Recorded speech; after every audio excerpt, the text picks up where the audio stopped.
Yeah. Okay, you're good.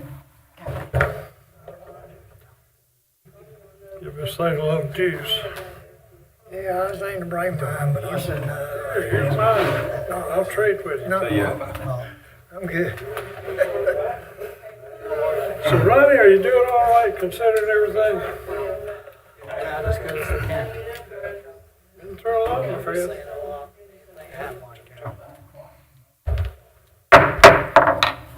I call the regular meeting of the Board of County Commissioners to order on Monday, August 24th, 2020 at 6 o'clock. As always, we'll start off with invocation. I'll ask Commissioner Langford, he'll lead us, please. Okay, let us pray. Eternal God, as we come before thee this day, we ask that you will be with us as we conduct the business of the county, as we always look to you for guidance, because we know that you're the eternal God. And we know that through you, all things will be good, because you are good. Father, we just thank you this day, and thank you for the community, and thank you for all the people that's out tonight to share with us, and thank you for all things that you do. And we pray that you will lead us, guide us, and direct us, for we ask this in the name of Jesus. Amen. Amen. Please continue standing for our Pledge of Allegiance. I Pledge allegiance to the flag of the United States of America, and to the republic for which it stands, one nation, under God, indivisible, with liberty and justice for all. Play ball.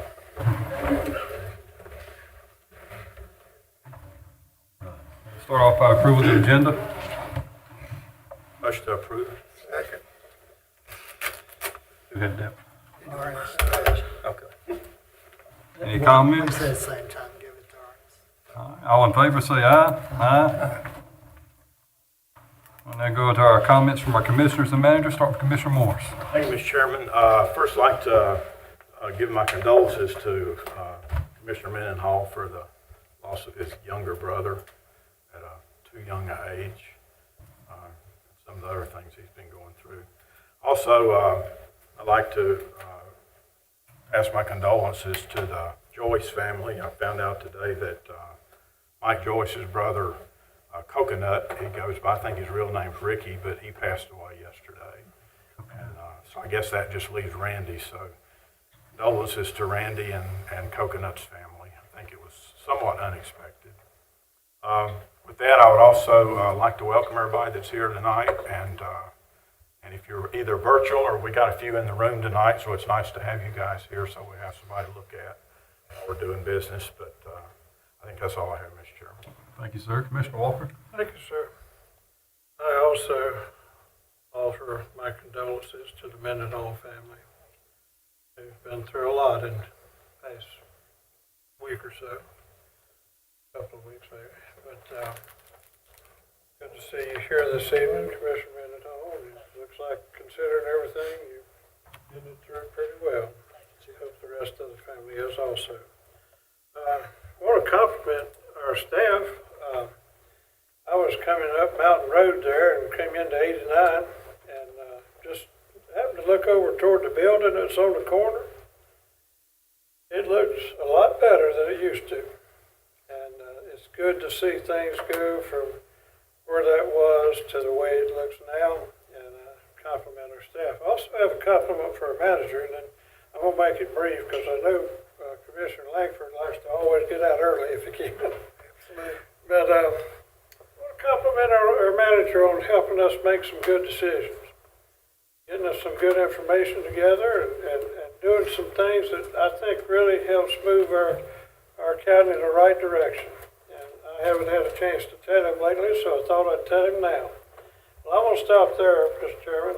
Thank you, sir. Commissioner Langford. I'd just like to say I do appreciate the people's out tonight. I know it's in these trying times, it's sort of tough to get out, and especially when we got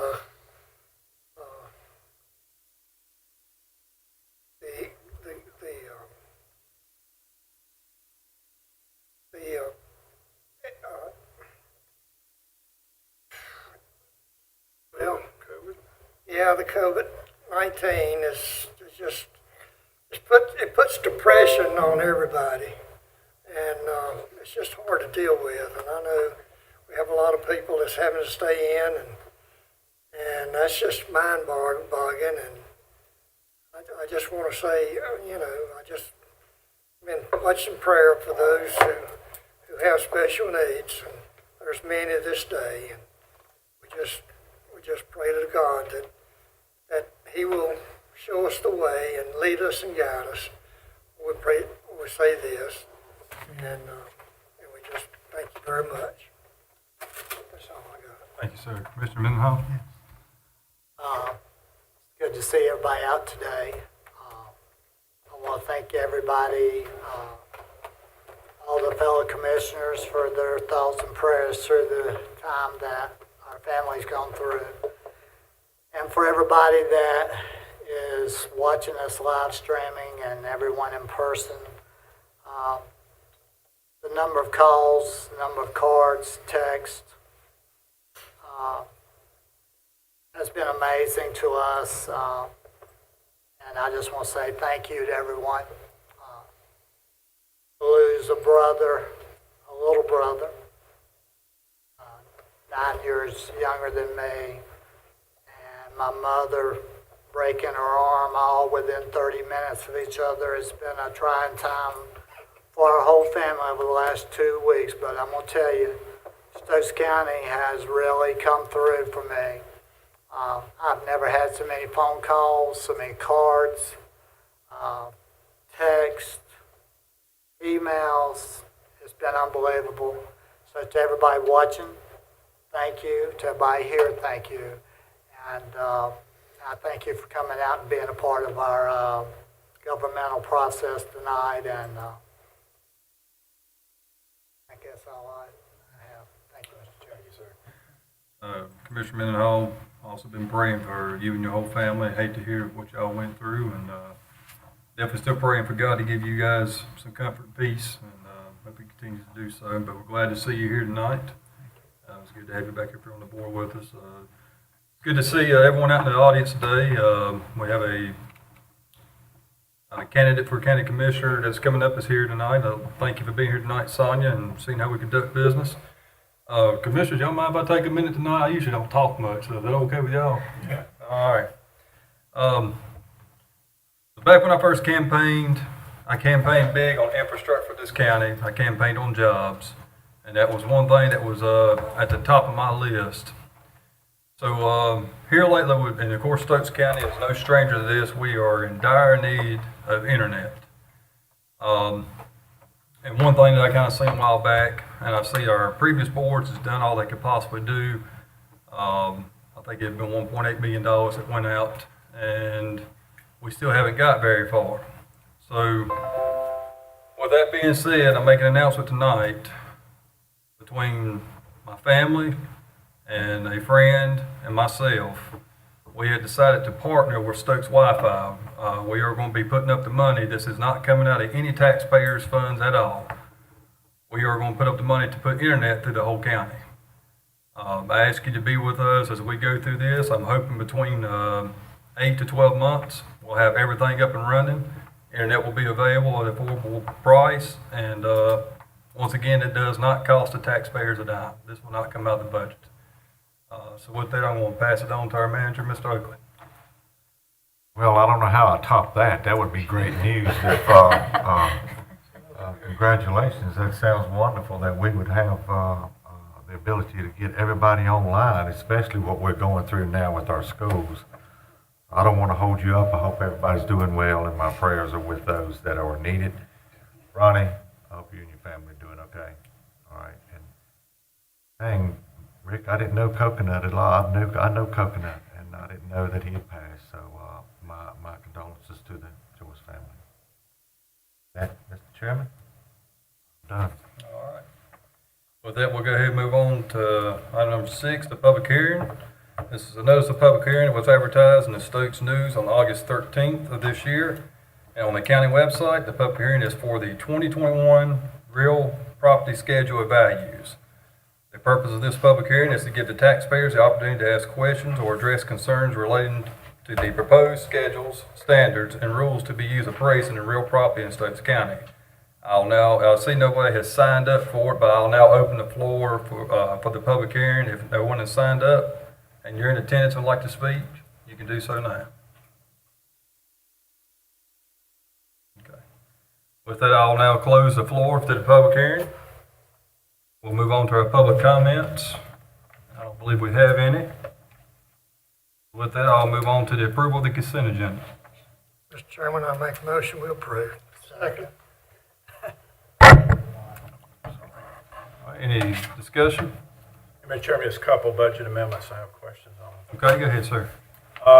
Julia, on budget amendment number 12, could you explain that? Is that to do it's got for the air conditioner for social services, but then it's got the COVID recovery and municipality appropriations, so. Other unit, social services is going out. Okay, but can we use COVID money for that? Huh? Is that COVID money we're using? No. It says COVID Recovery Act and municipality I'm sorry. appropriations. I'm sorry, my description is Okay. So what should it say then? It should say, it should say, to appropriate second round of COVID monies and for the municipalities. oh, okay. I apologize, I did not catch that. That's no problem. I didn't know. And then also on number 14, I think it's number 14. Does that add $3,300 to what we already have in the budget to buy SUV or ATV Yes. with? Yes. Is that COVID money, that $3,300? Oh, it's not, okay. Okay, so it That has nothing to do with COVID. it just adds some additional money so we can buy a new one instead of a Yeah, used one. because they Couldn't find a used one, okay. I've got some paperwork where they searched if anybody wants to see what they were coming up with. It was pretty dated equipment for the. Okay, that's fine. Okay, that's all I had, Mr. Chairman. Is there any more discussion on this? Have a motion and a second. All those in favor say aye. Aye.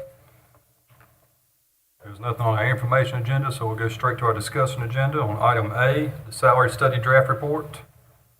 Is Mr. Philip I've- Robinson? Yeah, I've got him dialed in. So Phil, can you hear us?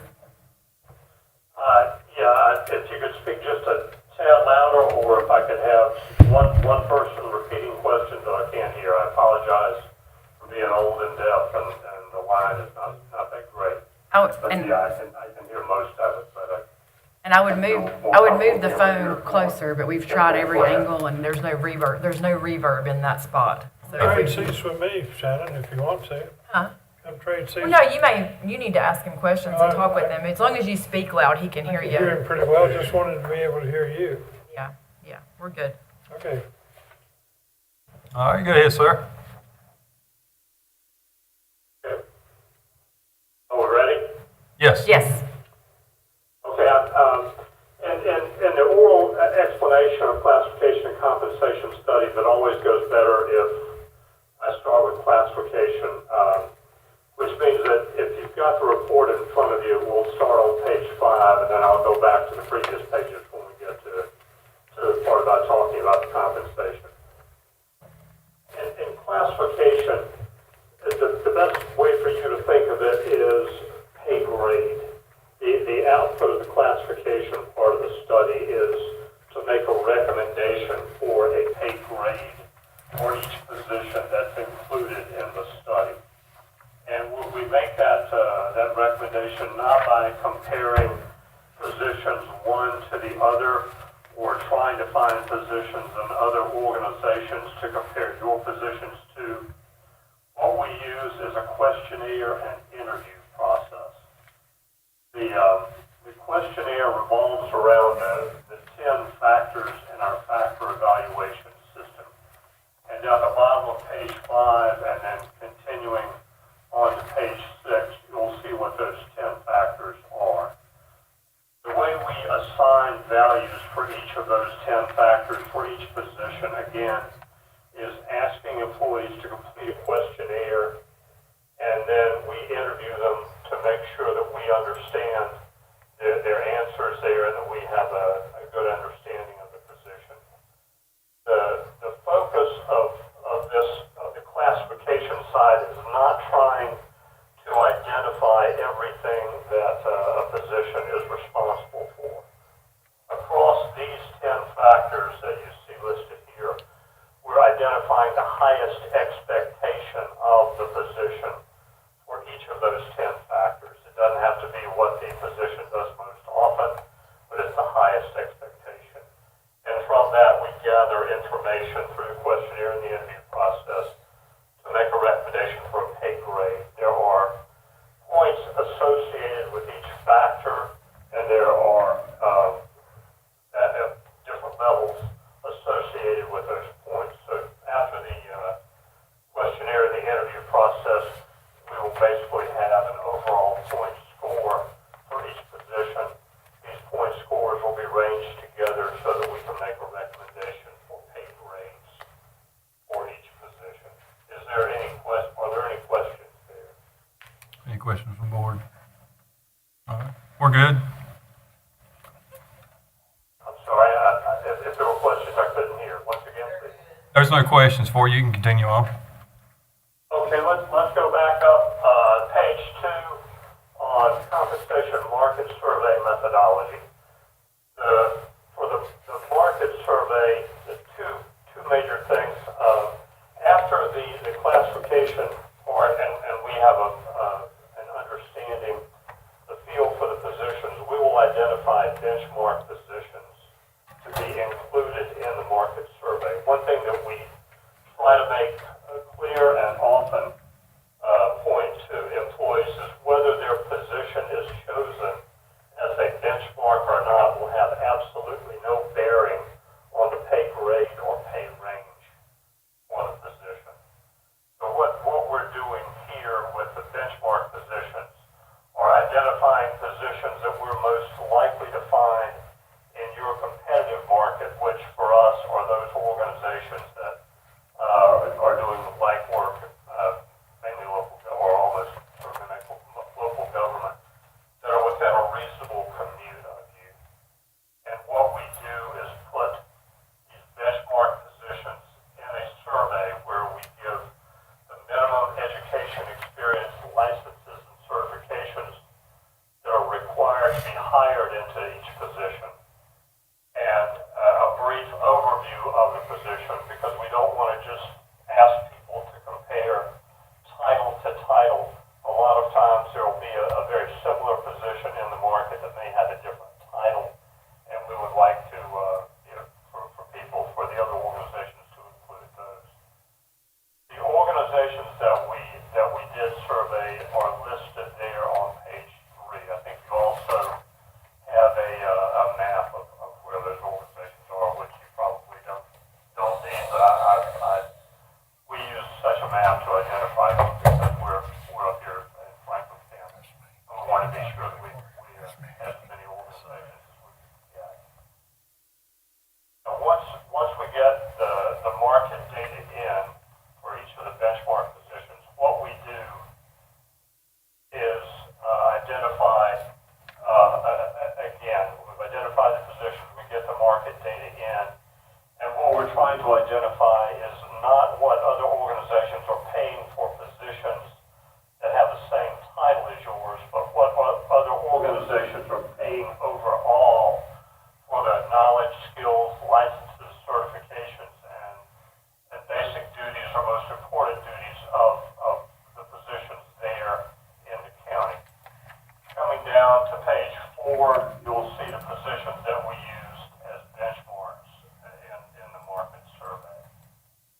Any questions there on the market organizations or the market survey benchmark positions? Yeah, we have one question. Commissioner Walker? Thank you, Mr. Chairman. I was wondering, I've been involved with a salary and compensation study a time or two over the years. And I remember in some instances, can you hear me okay? Maybe a little bit louder. I'm sorry. Well, it's my fault. I've been battling allergies for months. We mic towards you. Are we on? Would that Yeah, help? you're on that, yeah. Okay. I'm going to adjust my mic and see if that helps. Is that better? A tad, yes, sir. Okay. I remember at times there were comparisons to the private sector in the area to see how public sector salaries compare with private sector salaries. And I haven't noticed anything yet in our current study regarding private sector compensation and staffing.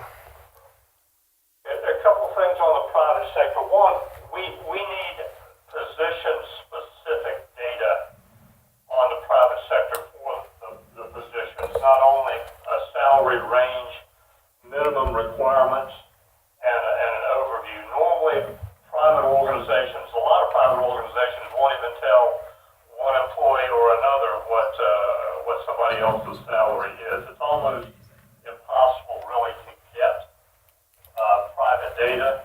If you are losing employees to a particular private employer or private sector, we'll try to get additional information and see if that affects it. But normally it's just about impossible to get private data to the level of detail that is necessary for a study like this. I understand. I actually like your response. And in fairness to the situation, the most recent study I was referring to is probably a little better than 20 years ago. And so things have changed since then. But I appreciate your answer. Well, in your 20-year mention, I just had this argument with another client of ours down in South Florida. Not argument, I'm sorry. Discussion. I just had this discussion with it was an argument with them. It's a discussion with you. Maybe I can just speak by on that one, which is accurate. And I went and looked on the last time we were able to get any kind of private sector data. I've been doing this since '98, and the last private sector data I could find in my files was 2002. Right. So Pretty close to that about was 20 with, years. A very heartfelt letter from the head of the organization that we were doing the study for. And it's practically impossible to do. Thank you, sir. Again, if you are losing employees to the private sector, our best bet is to try to, to contact the employee, which we've not done that in a long time, and get an idea of what they left for. Normally, I don't put much stock in exit interviews with employees because they're going to say what they feel is either going to be easiest for them or hurt your feelings the least. So even if you had a rigorous exit employee questionnaire, why'd you leave? And they say salary, and you say, well, what's going to be your beginning salary? It's almost impossible to get, and I'm not sure I would put a lot of stock in it if you could get it from them as they were leaving. Very good explanation. I appreciate your thoroughness. And in fairness to the situation with our county government here, I'm not aware of an excessive or over normal departure from the county to the private sector. We're always going to have some. And what I look for is when it rises above what you would expect or what I might consider reasonable. And that's kind of, but the way you responded to my question kind of puts a good perspective on it, and I appreciate it. Thank you, Mr. Chairman. Yes, sir, thank you. So any more questions on this? Commissioner Morris? Thanks. Yes, sir. Are there, I'm sorry, go ahead. Yeah, this Commissioner Morris, I have a few questions, This report that you have given us, it's for us to review, right? That's why you gave it to us before you finalized it? Yeah, I put, to the extent possible, I don't really think I could, well, let me say it another way. To the extent possible, I never want to give you the option that you as a governing board are being presented something that's final. Okay. It's not final until you say it's final. Okay. Okay, what other deliverables do we get along with this report, or are there other deliverables? The deliverables beyond the report are recommendations on employee salaries, and you can see the titles included here are our recommendations on some title changes. But the deliverables beyond what you're seeing right here is assistance in the implementation of the report and any future calculations. You'll see later on that there's a consideration next year, possibly, of what we call a compression adjustment. A lot of times when organizations have gone a long time without increases, usually it's because of the economy. It's almost always because of the economy. But you've still had to hire employees as some employees would leave. You have a condition that we call compression, wherein the salaries of newly hired employees are very close to the salaries of long-term employees. So we have a process that treats every employee the same as far as calculations go, but it's a method by which we recommend moving employees along in their pay range based on time in position. And that's something that's also included in that you pay for, but we haven't gotten to the point yet where it's time to do it. But that's another deliverable that would be coming in the future. That's the section G in your report, right? Along with my hearing, my memory is not so great. Let me roll down. The one-time salary adjustment in position, yes, sir. So is that in fact the implementation recommendation then, or is there? No, sir.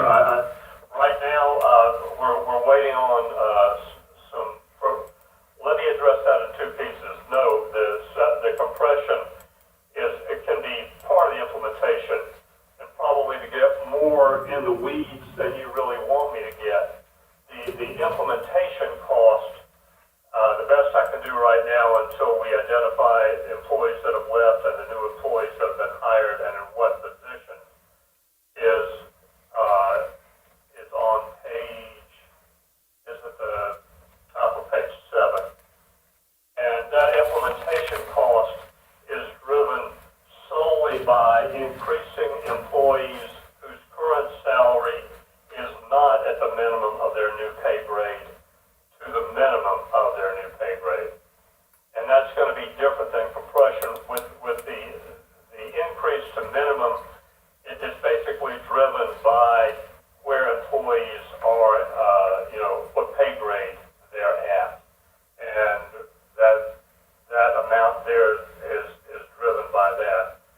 Compression is kind of the opposite. If you want to do a compression adjustment next year or whenever you would like to do it, the board can give us the amount that you want to spend on compression, and we can our methods will spend practically, within a few pennies, that exact amount. The important thing in compression is that everybody's treated the same way, and as such, you can give us the amount that you want to spend, and we can write the formula that will do that and spend that exact amount. But no, the compression is not the implementation cost that we mentioned here. Okay. So how do we get to the? How do we get to the calculation of what we should spend for compression then? Is there what you should spend for compression is totally a policy determination for me on the amount. I can run a preliminary calculation and tell you, the usual way to do it is you identify a point in your pay in the pay range. An example would be midpoint, and you say the trial policy policy that we would like to use is by the time somebody has been in their position, not with the county, but in their current position for 10 years, we would like them to be at the midpoint. I can take that and tell you how much that would be, and then you can make a judgment from there on how much you would want to spend. And that's if you don't have a firm idea of, with every other priority we have, this priority fits in here, and we think in looking at the budget, we can spend this amount. If that path is not clear, then I can do a trial calculation at a particular point and tell you what that would cost for each employee, for your overall employee population. Okay. With this plan, if we implement it, say if we implement it just by doing the 332,980 that brings everybody to the minimum, Yes, sir. does the plan, a problem we've had in the past is if we hire, a lot of times we hire new people and they come in and get paid more than the folks that have been there for a long time.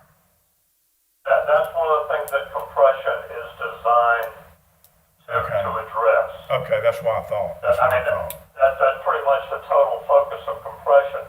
The thing to keep in mind, though, with compression is it's a good one-time fix or once every 5 or 6 years fix. It's not something that works well year to year, which is why we've made recommendations further down on how to keep somebody moving through the pay plan, and how you decide to move them through the pay plan is totally up to you from a policy standpoint. But compression is about as good as you can get on fixing history. There ain't really any way to fix history, but compression is about as close as you can get in a compensation framework of fixing history, in which you give people an increase for each day they've been on the job up to a certain point, and normally we recommend don't go beyond the midpoint because you want to leave people room in their pay range to grow. Okay, did you guys do anything with job descriptions during this review so far? Was that part of it? Well, I didn't mention job descriptions because that's not included in the part with the compensation classification. We will do whatever job descriptions you want us to do for $75 a piece. Oh, okay. The reason we don't quote a number for job descriptions is there are different things that or different numbers. Sometimes you may have 120 employees. You feel good about 60 of the job descriptions. So we're only going to charge you per job description instead of adding an overall amount in the proposal. In the proposal, we say $75 per job. Yeah, I think I remember that, but I don't think ours are all up to date, so we probably. We've got, I've been talking to him about that, and we've got Gil working on getting sort of a list together, working with department heads on starting to work those out to get them to which ones need to be reworked or done, and there's some that are just missing entirely. Probably being too much of a nitpicker on it, though, we can't move on job descriptions until the report is finalized, because until you accept the report, none of these positions that we're recommending and none of these pay ranges and pay grades exist. Okay, good. Okay, that answered my basic questions. I'm going to still digest this some more and do some comparisons with our current system and this, which I'll do. And hopefully we can meet with you in person sometime and not on the telephone. Yeah, and I'm sorry, both my wife and I are in the range that is not good to contract this. Okay. To give you two hard ideas and one that I joke about. The last time we ate in a restaurant was March 13th, and the last time we stayed in a hotel was January 6th. The one that I joke about is we're so much into social distancing that we moved our mailbox to the other side of the highway. Okay, we'll play that by ear then and see how everything goes. I'll be interested in hearing from the rest of the board, but I'm thinking in the implementation of this in our next budget cycle, so we have time, if the rest of the board's thinking that way, to do some tweaking and ask more questions and so forth. So. And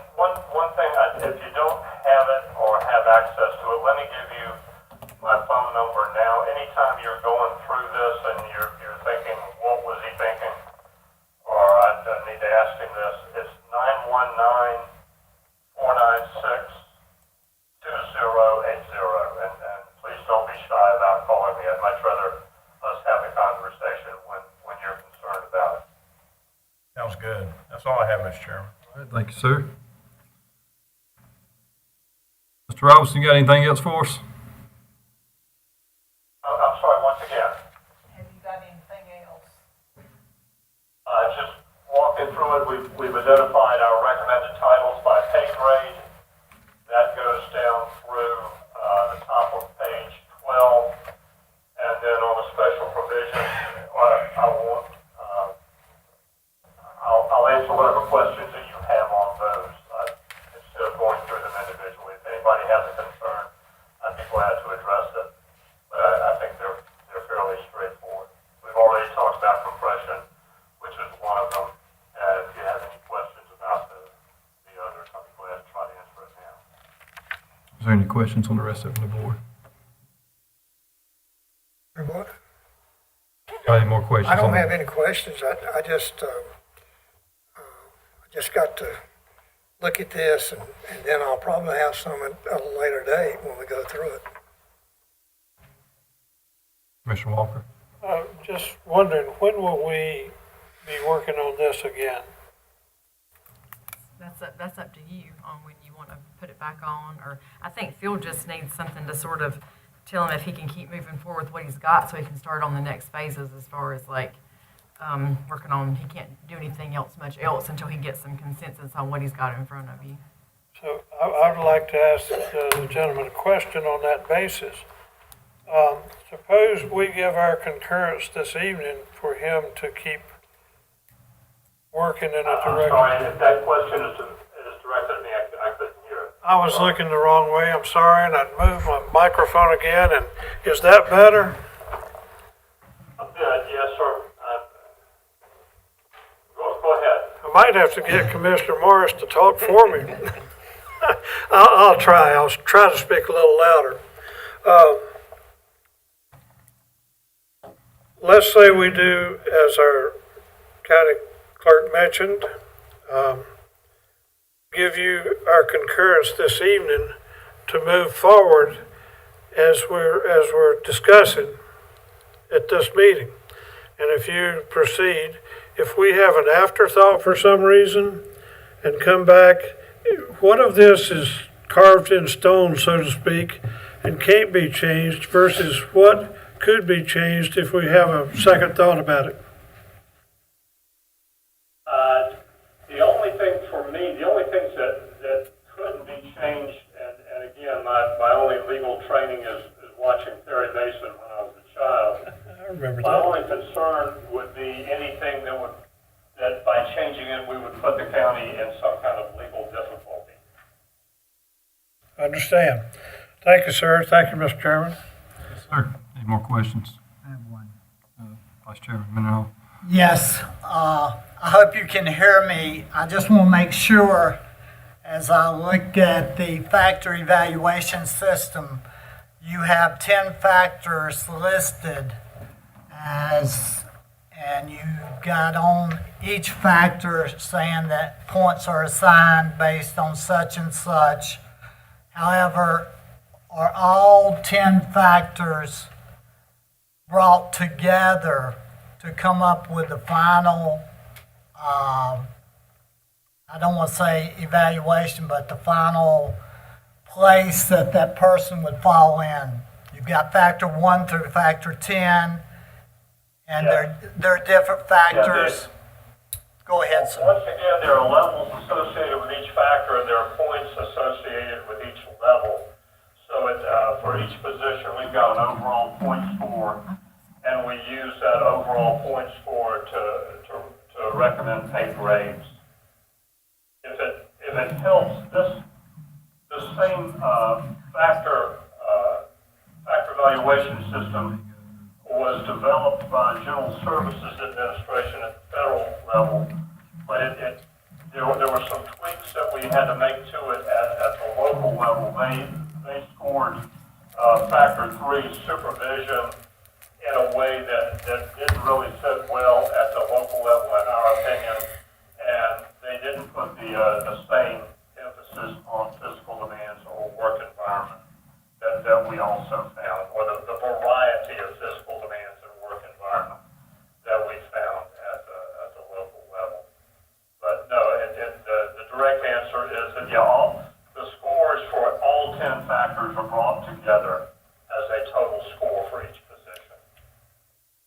Thank you very much. Certainly. Commissioner Walker? Thank you. Mr. Robertson, I have a question about the different departments, and I think you've addressed this to some extent. Some of our departments experience a lot more turnover than some others. So what is there in our classification and compensation study to account for that?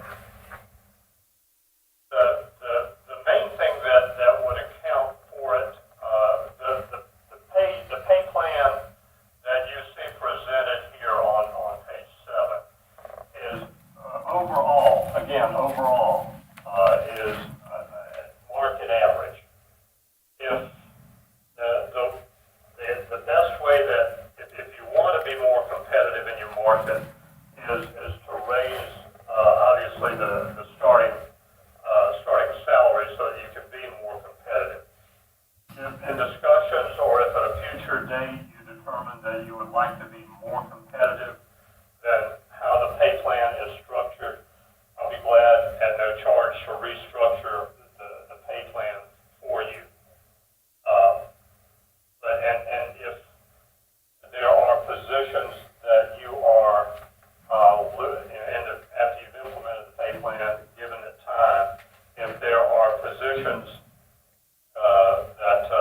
that you are losing much more often than other positions, we have a way to address that, but that didn't seem to be a problem here when we were there on site talking about this.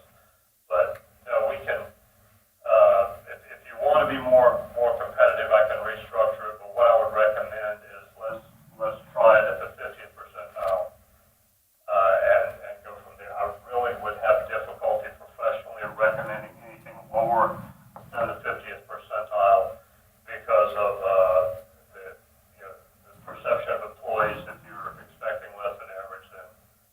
And it's just hard to, human nature. If you're expecting less than average, then that's probably what we'll need to do. So that would, if you feel that you need to be more competitive, I can restructure the pay plan to a higher level, more competitive level in your market. Thank you, sir. Thank you, Mr. Chairman. I got one other one, Andy. Commissioner Morris? Hey, this is Commissioner Morris again. One other quick question. You addressed turnover rate in there, a paragraph on that.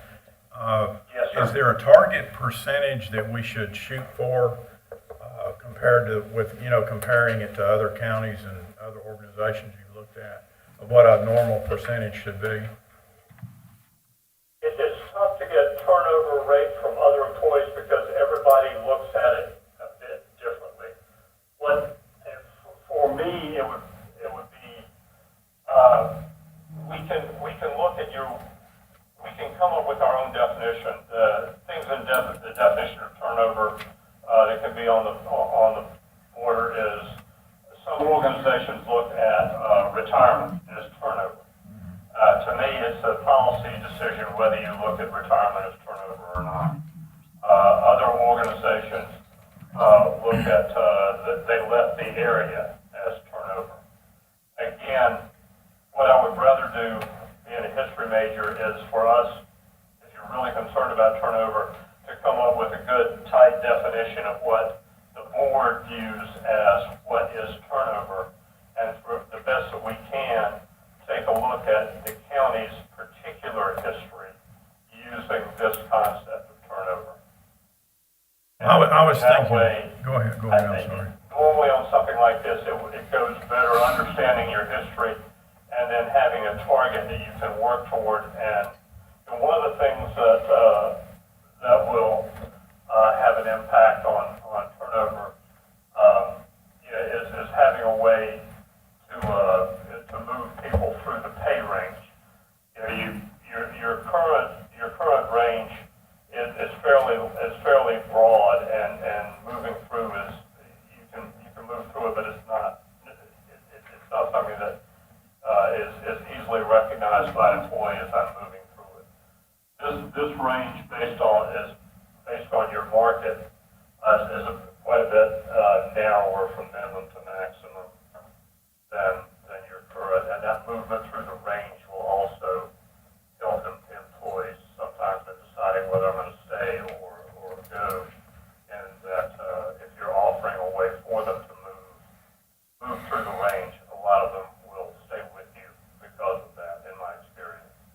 Yeah, well, that's what I was getting at. I would like to measure that turnover based on whether they're getting, if pay is the cause for it, if that's what's causing people to leave, then we need some trigger or something, or a percentage or something that tells us when we need to take action or when we don't need to, if you could kind of think in those terms. That's an excellent outlook, yes, sir. Okay. I'm okay with what you've given us so far. I don't know about the rest of the board, but I think it's a pretty good looking product to me, and I'd like to get the job descriptions looked at and kind of keep moving if we can. We'll move to those next, once that we have everything nailed down here. Okay. And again, I want to remind you, you can call me at any time during the week, weekend, whenever you have a question or a concern about any of this. Any more questions, comments on this? All right, Mr. Robinson, we appreciate you being on with us tonight, and we appreciate you answering our questions for us. Absolutely. We appreciate working with y'all, and y'all stay safe. Yes, sir. You too. Have a good night. You too. Take care. Thanks a lot.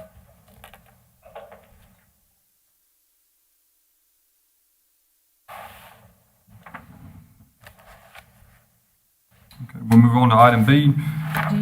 Do you want to put that back on for a future meeting, or do you want to give a chance for, because now that it's out and you all have seen it and discussed it, and I've notified the department heads that it's out, do you want to give them a chance to look over and be sure they don't have any direct questions for Phil about, job, because he changed a lot of titles and we had some positions that had level 3s with no 2 and things like that, and he merged things and did some things. Maybe they might want a chance to speak with him and have him explain his process and make sure they're comfortable before you keep moving on it. So maybe let me do that and let them talk about it and then put it back on discussion at a later meeting. What kind of time frame do you think that would take?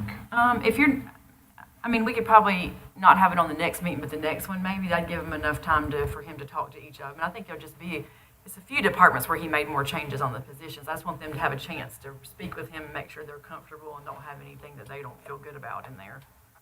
Also, I think that would give you a chance to intervene and look into the non-classified positions that he listed. Yeah, and we've been working on that some too, Yeah. so, yeah. I think as long as we time it so that it meets the next budget cycle, Right. give people as much time as they need, but yeah, definitely put it back on. And you might, if we get a little more information with that and give him that to go on and we can move forward, he might be able to have a little bit more of a compression number for you when you have that budget review meeting, even in November, to be thinking about for next budget year. Yeah. So I just want to be sure, because there's a lot of information in there, and I want them to have a chance to make sure too that they don't, have any questions for him about that.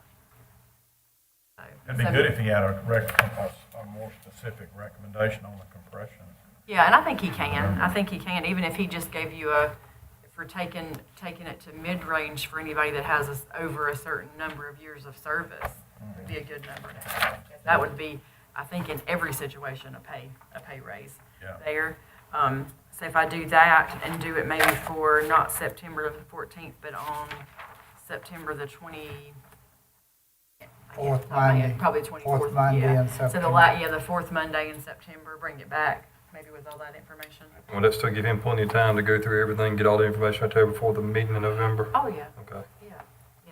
That'll give him plenty, because he won't have, I don't think he'll have a lot of adjustments to make, but if we tell him we want him to look at everybody that has 10 years in their position, look at what it would be to put them to mid-range and compression, plus that, the minimum amount for some, give a total dollar amount on that. Let department heads look at their positions, make sure they're comfortable with the new titles before he starts working on the new job descriptions. I think all that can be done before then. I think that's important, because some of the titles listed is not what we use as the title. And it's not what you're used to seeing. But as he said, and it makes sense as he looked at it, a lot of organizations didn't use what we use because you don't really need a assistant 3 in something if you don't have a 2. And some of them were just things that had been left behind for years that didn't get moved or taken out. So he's tried to kind of simplify that. But I'm sure the question would be if he's just got one position now. Some of the things are called totally different things. I want to make sure everybody understands what's there and they know it better than anybody if it's in their department, if that works or not. Everybody good? So we'll put it back on for the last meeting in September. All right, now we'll move on now to item B, the COVID-19 information for approval. What'd you say, Mr. Sherman? Item B. Action item. I've got some. Your COVID-19. Oh, yeah, okay. That's the layout that we've been working on as far as the CARES Act, and that you was presented to the last board meeting. Shannon has done a lot of work on this and making sure that we are in compliance with what the state's guidelines may be, if there is any state guideline. And like I said before, it's just really open-ended and a very short period of time to take care of things. But you'll see what's in this laid out for us to move forward with, and we really need to have an approval this afternoon. But I'm going to turn it over to you because you've done all the work on it. Yeah, so at the last meeting, we talked about it and talked about bringing everything tonight that we need approval on so that we can get moving on it. So there's a couple items in here. So there was a few changes to the grant qualifications and applications after our last meeting. Those suggestions that you all had. And I spoke with County Attorney Browder, and he made a couple of suggestions which I changed and reflect in there. I also reached back out to the North Carolina Office of State Budget and Management and talked to the lady there about some questions that we had last time about. I asked her if once we award a grant to a small business or nonprofit and they meet all the eligibility or criteria, are they responsible for reporting how they use these funds? She says no, because of the nature of this funding and what it's coming from the CARES Act, because it's in a crisis funding, they don't have to report that to anybody. They don't have to report it back to us. We just have to spend the funds we've received by December 30th. If we distribute them to them on November 1st, it's their money to spend with how they see fit to use it, but they're not in a rush to spend it like we are, like on a timeline. They don't have to spend it by December 30th. I also asked her the question, and I asked Ty if he saw any reason that we couldn't ask for documentation to provide their proof of loss, like IRS tax forms, W-9s, things like that. She said absolutely she would ask for that because that'd be the only way we can really prove that they have experienced a loss. And Ty was okay with that too. So we changed a little bit of some wording in there, and also we set some dates in the guidelines part as far as what we think we can work off of. If you look at that on the back page where it says the grant, Stokes County COVID Small Business Nonprofit Grant Program, and you'll look at application review process, will show like if it's approved tonight, we start the process for advertising and then start accepting. We've already got about 30 pre-applications, so people are just calling and coming by that have already heard about it. So I don't think it'll be too hard to advertise. So it's already kind of getting out there, and we'll put it in the paper as well. Hopefully you guys will share it throughout your social medias and blogs and things like that and get it out there to make sure everybody knows. And I've talked to Will and Tori about even just taking some paper copies around to businesses that might not see it otherwise to make sure everybody sees it. And the other thing that I would need approval on is the interlocal agreements that were drafted. So we've got the King one, the Walnut Cove one, and the Danbury one. I've sent that to them as well to look over. And once we sign off on it, I will send to them for the official approval. But Julia had that budget amendment tonight, the budget amendment 12, that would appropriate that $469,000 towards that 25% municipality share. So the money will be ready to share with the municipalities once that's finished. So that would need approval. And then also I've put an amount in on the application part where it states if the initial allocation of $500,000 is not sufficient to meet all qualified applications. This is for the grant program for the small business and the nonprofits, that the grant review team could report additional need to the board with recommendations. That amount's totally up to you. We just chose an amount because we can kind of right now see where the spending's going. We started out with 1.8 total from the 2 rounds from the CARES Act funding. If we start, we've had to do 469 to the municipalities. That puts us back at like 1.4.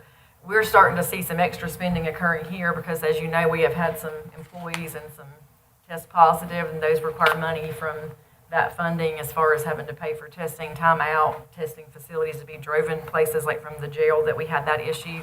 So we don't want to quite spend it all really abruptly. We want to make sure we're well to take care of if the schools were to have more needs or we have something we can help there with. We want to make sure we have enough funding to carry everything through. If it looks like we're not going to spend all that money and we have an overwhelming amount of applications, we could always come back and say, could we appropriate another 250,000 to the remainder of these applications that we've gotten, because we certainly want to use the money that we've been allotted to help our county and our businesses and nonprofits and, you know, everybody.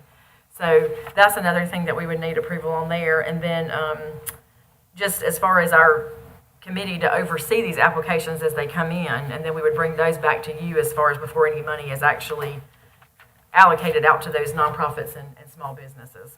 So.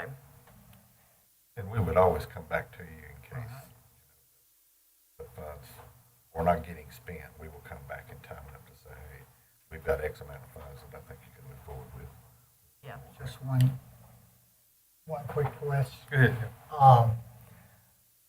Knowing that the municipalities will get 25%. That's King, Walnut Cove, and Danbury, 25%. And after that, you talked about the nonprofits and the small businesses, and you said you've already received approximately 30, Probably, yeah. somewhere in that And area. I haven't been able to take applications, they don't have a finalized one, but they've given me preliminary information. Knowing that, when you start the application process, Shannon, how long do they have to get their application back to you so you'll know a final number of businesses and nonprofits that we're looking at? Right, so what I've got here for this timeline is we'll advertise this grant for 10 business days starting tomorrow upon your approval. After that, we'll start accepting applications from September 9th through the end of September. And then once we do that, we'll review those applications the first week in October. And then by the time we do all that, I wanted to say we would bring them back to you the first meeting in October, but I didn't want to be too overzealous because there's going to be a lot of them, and I didn't want to have to rush and miss something. So more than likely, the last meeting in October, we'll come back with the finalized numbers on how many grants, you know, that are going to be appropriated, how many are eligible, things like that. If we're spending all the money, if we're not spending all the money, if we need more money to put towards it, you know. So that, but yeah, so we're looking at October, but they would have an entire September 9th through September 30th to submit their actual application. Thank you. Bill, do you need something, add something? Yeah, I have a question about how is the auditors going to look at this, and I got a response today. I forgot about it. I was working on some audit stuff last week. But, until we really start spending money, this year the year we're auditing right now, we didn't spend any, we just got the money in. But it will be treated just like a federal grant. The requirements will be based on those grant requirements that's listed. And she also responded to me that this is a changing subject every time. They've really not gotten into counties yet to audit these funds yet. A lot of counties are saying they would like us, they got the money before June 30th, they didn't spend any of it, so it's going to be a major project, but we're not going to have any expenditure the year we're in now. So to respond to a question Rick had about how the auditors, they're going to look at it just like it's a federal grant and the requirements of spending the funds. And I just got that response, and I forgot to tell Shannon I had that. I didn't know you had it yet. Okay. Any more questions from the board? Mr. Walker? Thank you. You're smiling, Mr. Chairman. I'm happy. Oh, well, that's good. I like that. Shannon, you did say get your application in to be considered by end of September. Yeah, we're going to accept them from September 9th through September 30th. Okay. Now, if someone is thinking about submitting an application, but they're not completely sure that they would qualify, would it be best for them just to go ahead and submit their Yes, application and let it be absolutely. reviewed and considered? Yes, Okay. yes, for sure. When will we have further discussion or next discuss what we're dealing with as far as distributing these funds? In October, probably if it's, depending on how fast we can work on the applications when they come in, we'll be looking at them the week of October 5th. I'd like to say we'd have them on the first meeting, but that might be a little overzealous, so the last meeting in October.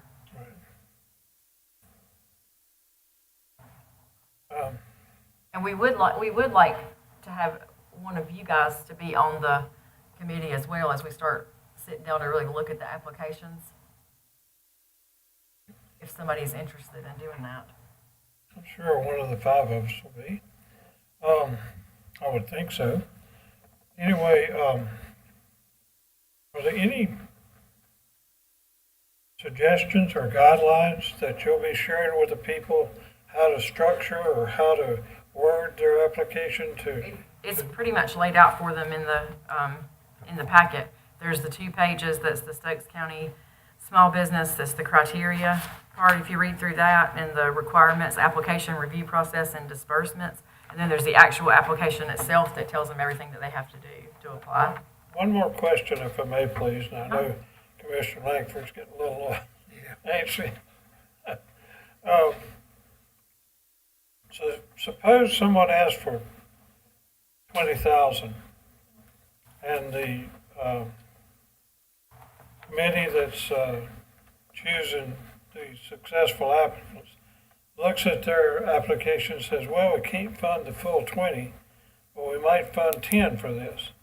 Is that part of the process as you see it unfolding? Absolutely, because when I spoke with Ty about it, I said, should we say the limit? Should we say you're eligible for a grant up to $2,500, and then you could receive anything from $100 to $2,500?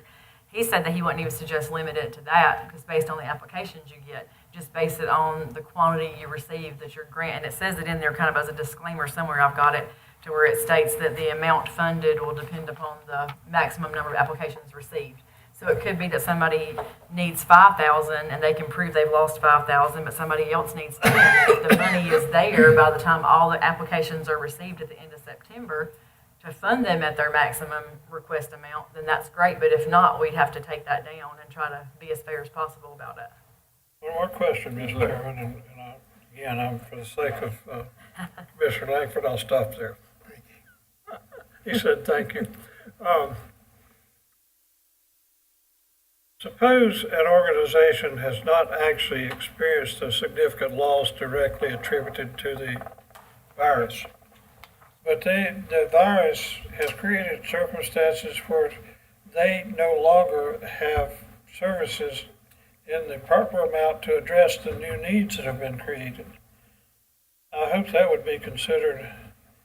Yeah, like if their services had been increased because of COVID-19, but they weren't really showing a particular loss from the last year, that could be a consideration. Because, for instance, I'm trying to think of an example of some place that could work like that. If, like the outreach ministries, if they're having an overwhelming need for people making requests or something like that, because it's a lot higher than it was last year at this time because of this, that would be a definite consideration. Right. Thank you very much. Thank you, Mr. Chairman. Mr. Morse? Did ours have questions? Okay.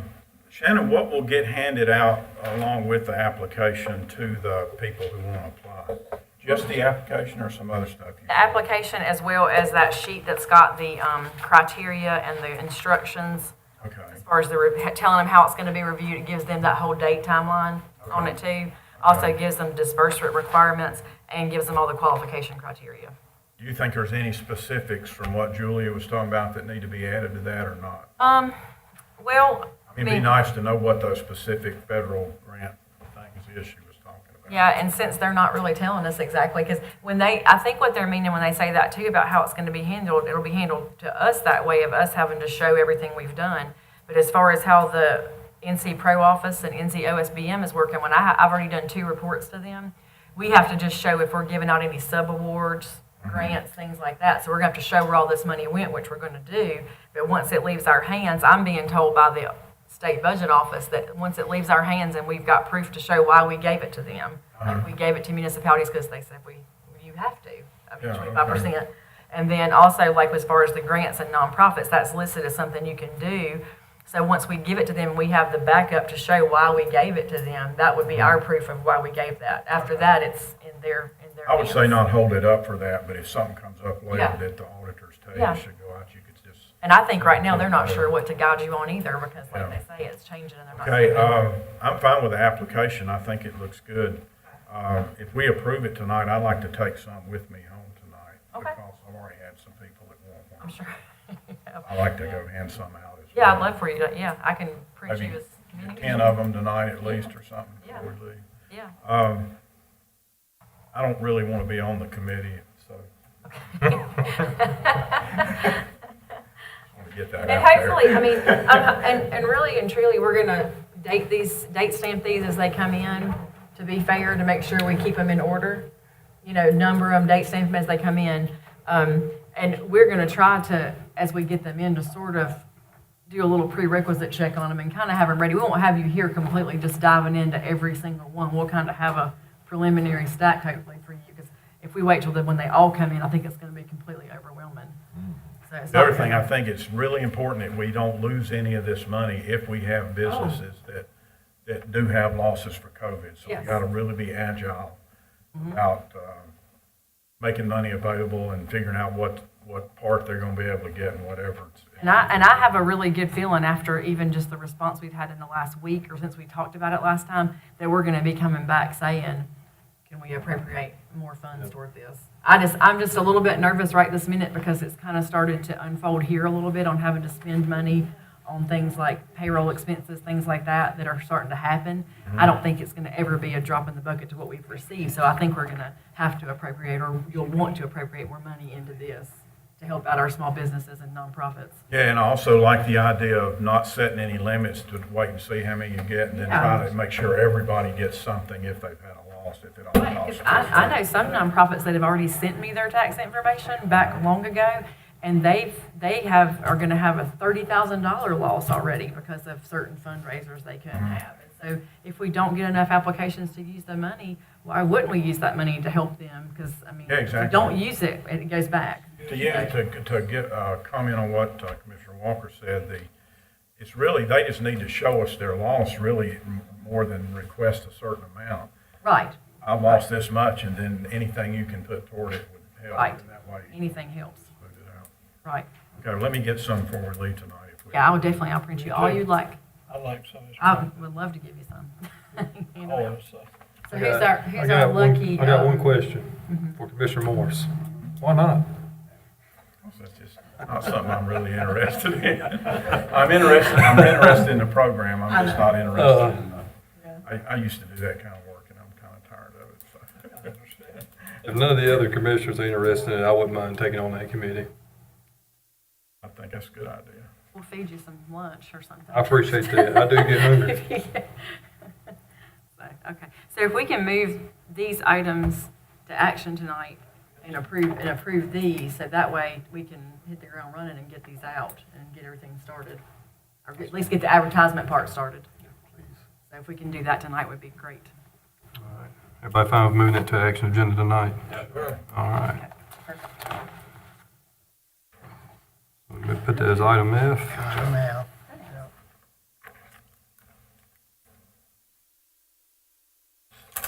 Now move on to item C, the Hospital Operations Board appointment request. Ms. Shannon? So, last meeting, Rick presented some appointment requests for the hospital board, which I think would fill with the board, if that's correct, right? Those the five ones you had last time. Well, I have to post it online and do those things. So I received another application. I think I sent it out to you and Pam and Christy just to kind of give you a heads up that I'd gotten it. And it was for Justin Duncan, who I think also serves on the Board of Health, maybe? He does. And he sent an application. I did inform him that we had appointments that were already on this meeting for approval. And I spoke with Ty about alternates that we spoke about at the last meeting. And he said that unless you change the bylaws to address alternates, that he wouldn't recommend doing those as of yet. You could do it, you Okay. just need to meet as the hospital board to Okay. change that You have to bylaw do to that. say alternates. So as for right now, so I don't know, I did want to put this on here and let you know you had received an additional application. If you wanted to move forward with the other five you had, we'd keep that one on file if you ever, had somebody to leave or, so. Okay, my thoughts on that, since I chair that thing, is I would really like to have Duncan on there, even though we've nominated the other five. And the reason is we have an elected official from Danbury, plus we have two other people that were in that five that also live in Danbury or right really close to it. Yeah. And we don't have anybody from Pine Hall. Right. So I think it would be more, in line with the criteria we set up, Right.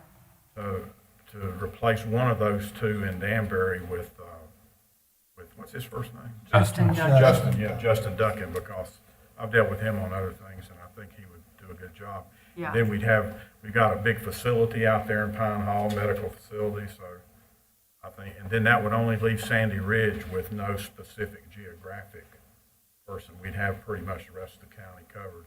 Okay. Then I would suggest that when we do meet as a hospital board, we do change the bylaws and allow alternates, and then we can just put whichever one that we don't pick up now, put that person as the first alternate. Yeah, yeah. That would be the way I'd recommend approaching this. Who would you recommend coming off the? It's Debbie Vaden and Olivia Shelton. Olivia Shelton's been on the board before and done a really good job from what I'm told. Debbie Vaden, I haven't worked with her directly on anything, but I guess I would say leave Olivia on, but it's really, I mean, I don't have a strong opinion one way or the other. Okay. As long as we hopefully can get together pretty soon and make the other one an alternate, and then we'll let the alternates come to the meeting too, even if everybody else is there. So Is there one that has more medical experience than the other that you know of, that you're aware of? I don't know. I have to go back and read that. Debbie Vaden is a Debbie Vaden, BS. alternate, or not even have one. Do what? Debbie, I read over their applications just to make sure. She has a bachelor's in science, nurse, and RN. She's a BSc in RN. So that is a little bit medical history for her. And then I know Olivia has served on lots of other boards as well. But on her application it says I have no direct healthcare experience. So I don't know if that makes a difference in your decision process. You know, if any of you guys, I don't really, like I said, it's kind of 50-50 with me, so Okay. I don't really know how to just separate them out. I know that's tough because and I don't know, I mean, is that something you think that you need to, like, take back to the hospital, what you have so far with the operations board? I know you guys met and made these 5 recommendations for board approval here. Is that something that you want to put in front of them? Yeah, that's probably really not a bad idea. I probably should do that. Because I hate to just pick somebody. Unless you guys have some strong feeling one way or the other, Yeah. it probably would be good to get the We current could- board to We could sort just, that out. yeah, we could, because the other ones are on action, but we could just not act on that tonight and then let you have time to get Yeah, all let me 6. see if I can get them together before the next meeting. Okay. And We can- and get a recommendation from not just. Then I can add Justin to the advertisement list online to keep it legal. So I'll put him with the list of names, and then we can let me know who we're going to recommend, and we'll put it back on action for the Is it next closed? meeting. The advertisement closed now? Yeah, because he sent his application in before it would have closed out. So normally what I do is I leave them on there till the day of the meeting, and then tomorrow morning I would take them off. But we could just leave them on there and add his name to it since he's technically. So if you want to nominate him, maybe just to keep it on the legal side, so I can add him Yeah, to let's the do list. that. Let's nominate him tonight, and then move it to action, and then we won't act on that other list tonight. Yeah, that sounds good. Just do it after I get some feedback from the other board members. So this will be on the action for our next The meeting? next meeting, yeah. So if we can just do an open floor and do the nomination for, it's Justin Duncan is his Okay, name. I'll open the floor for any further nominations. I have a question, Okay. Chairman, about our Shannon. How are we selecting the people from the different municipalities, Danbury, Walnut Cove, and King? I'll let Commissioner Morris take Those that one. boards nominated them and recommended them, approved them. So we have someone for each of those Yeah. positions at this time. Okay, thank you. Remember who it was from King? That's one. Okay. Floor still open for nominations. Justin Duncan. Move his nominations be closed. Any discussion? Second. All in favor, say aye. Aye. All right. All right, now move on to item D, the Animal Control Advisory Board appointment request. This one's for, I received this request from Candace Loy with the Animal Control Advisory Board requesting that they have Susan Hathcock from Westfield appointed to a vacant position on their board.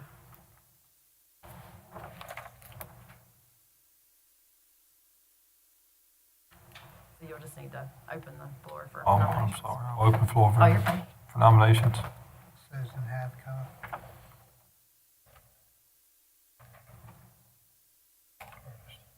Make a motion to close. I'm sorry. I thought you said you make a motion to close. Close enough. All right. Have a second? Second. Any discussion? All in favor, say aye. Aye. Okay, so I'll put that on action for the next meeting. Moving on to item E, the Lewis purchase agreement. Mr. Chairman, this is a piece of property that we talked about in a previous meeting, closed session, concerning moving forward with some of our water projects we have in the Meadows area.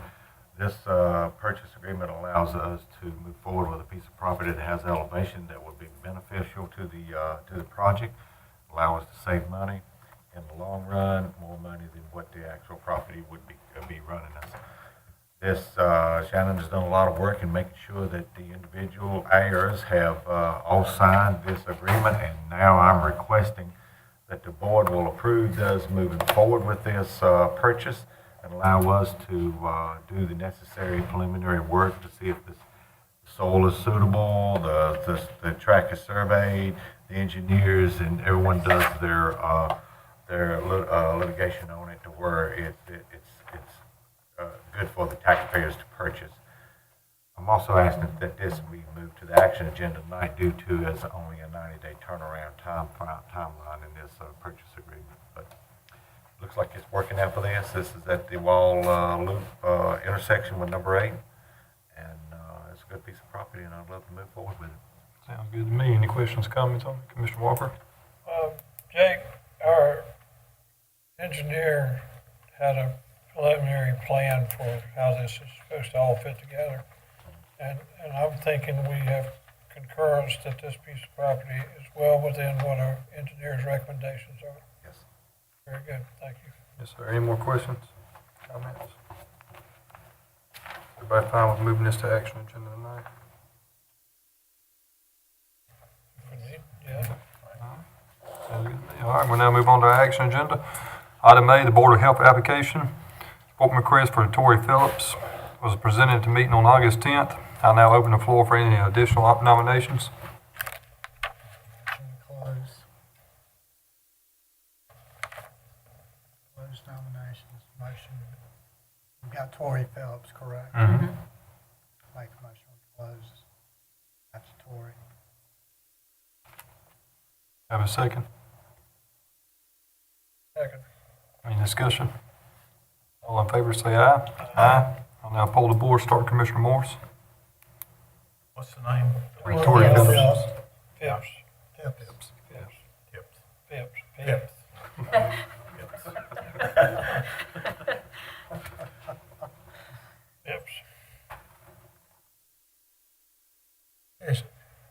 Phillips. Yeah, same.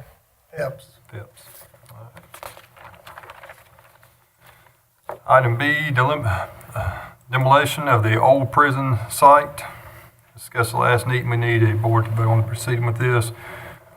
I'd like to see a RFQ out to obtain the cost, and would like to reserve a copy for, or receive a quote for the prison and quote for the prison and buildings property.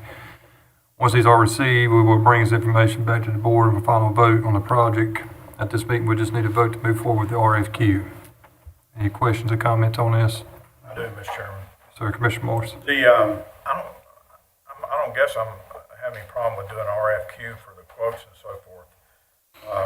But I'm not ready to spend the money to do the work at this time because it's not in the budget. I would like to see a strategic plan for that property before we spend any money on it, which I've talked about before. And it's going to take a while before the water system's put in over there, so we've got some time. I'm not against the idea of cleaning it off, though. It's just we're in the middle of this COVID thing with a lot of uncertainty with our budget, and we've got a meeting scheduled later in the year, a mid-year review, to see if we need to make any adjustments or anything. So this is, I think, probably the most valuable piece of commercial property the county has, and so I'm just really interested in making sure that we maximize the value and the return on investment to the taxpayers with whatever we end up doing with the property. But so anyway, so I'm okay with getting a quote on it as long as we don't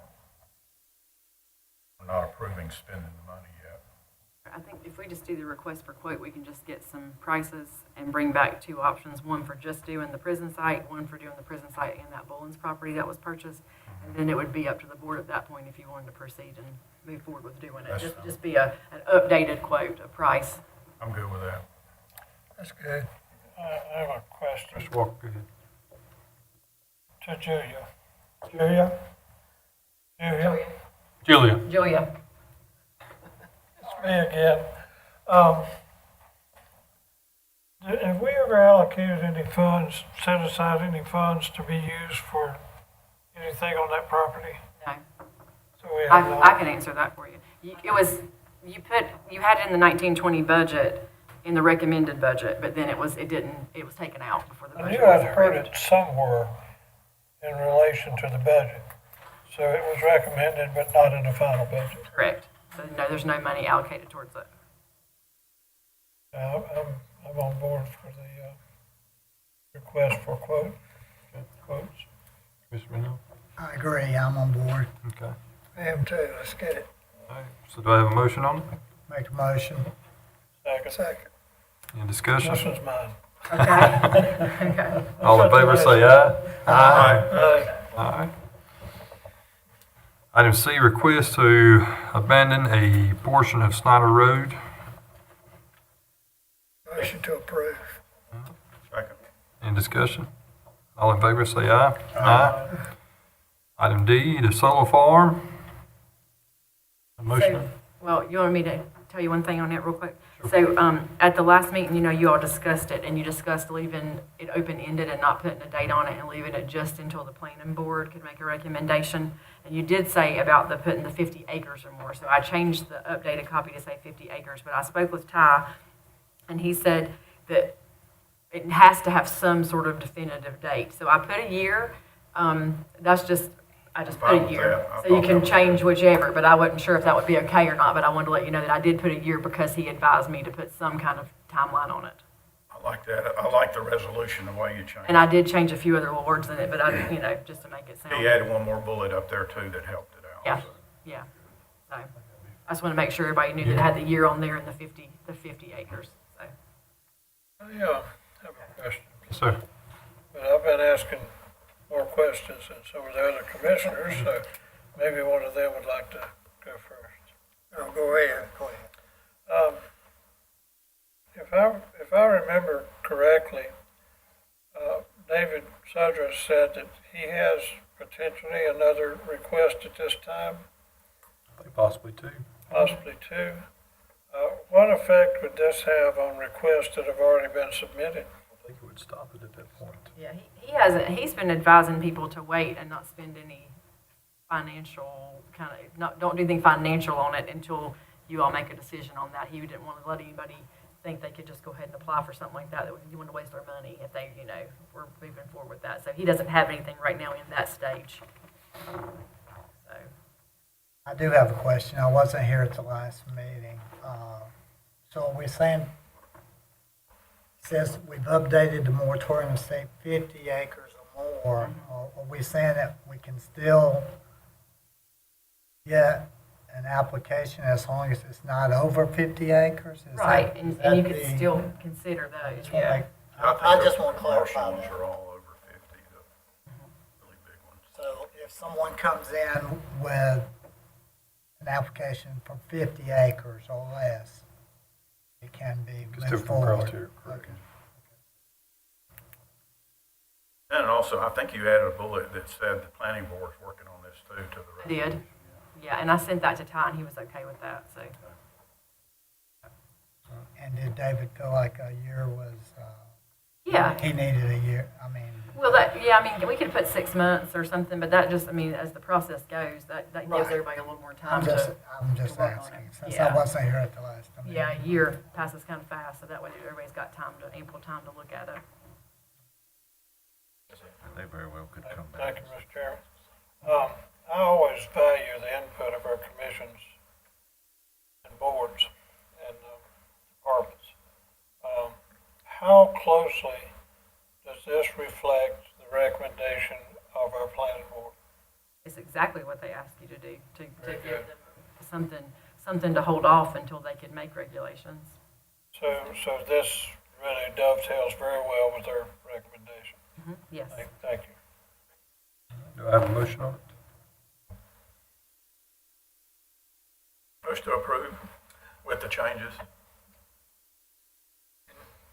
Would you specify, Rick, what the changes? Yeah, with the changes to the resolution, which makes it for 1 year, not to exceed 50 acres or anything larger than 50 acres. And then also to give the planning board time, which is stated in the resolution, to review this and make some recommendations on policy. I have a motion, I have a second. I'm good.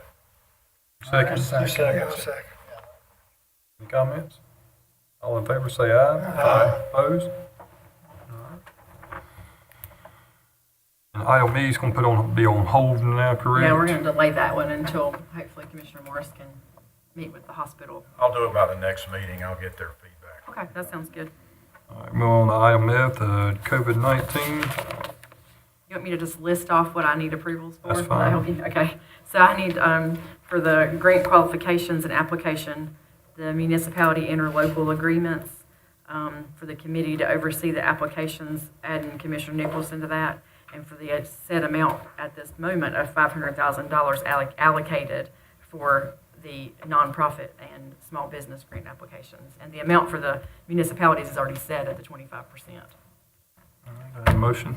I'll make a motion, Mr. Chairman, that we give our concurrence to our county clerk's request. Commissioner Langford, second. Any more discussion on I that? just have one question, Mr. Chairman, for Shannon. Are y'all fixing this up where people can do it online and type in the answers, or do you want them to do it hard copies? Yeah, I don't have it that way, and IT has been completely overwhelmed with requests, so I didn't want to get too much for them to have to do. So with the way I've got it right now is for them to either, so they can submit an email to me, or they can certainly mail it, or they can bring it in the office. Okay, that's good. People so far have not had any issue contacting or coming in or doing anything like that, so there'll be lots of ways for them to get it in. That sounds good. And they'll have so many things they have to submit with it that I figure most of them are going to want to almost bring it in person rather than mail it because it's got their tax documentation and things like that. Yeah, probably so. I have a question. Yes, sir. Please. Mr. Walker? When you contact the businesses and nonprofits about filling out their application, there will be clear guidance, I would hope, as far as what needs to be included with their application and what is not needed and what is needed. Right, it's pretty straightforward with what you've got a copy of in there where it tells you all the qualifications and the criteria and how it's going to be, how the money will be dispersed. And if they have any questions, people have been calling a lot already, they will ask, but that sheet that'll come with the application will tell everything. You can get us some tonight. I sure will, yeah. Yeah, I'll leave something for you to sign and I'll go make some copies when we adjourn. All right, I have a motion. Make a motion to approve. Motion and second. Any more comments? Is this on the Lewis? What are we on right This now? is on the COVID. Well, Commissioner Walker motioned and Langford seconded. I was just waiting for, okay. All in favor, say aye. Okay. Or I thought we'd moved to something else already. I was like, okay. It was in the discussion part. Okay, sorry. We're going to double or. That's right, yeah. Okay. I'll make a motion to adjourn. Hang on, hang on. item Lewis G, the purchase Lewis agreement. purchase agreement. Have a motion on that? Make a motion to approve. Second. What are we doing? The Lewis purchase agreement. Oh, yes, thank you very much. Any discussion on that? All in favor, say aye. Aye. Have a motion for adjournment. Second. Any discussion? All in favor, say aye. Aye. Meeting adjourned. Thank you.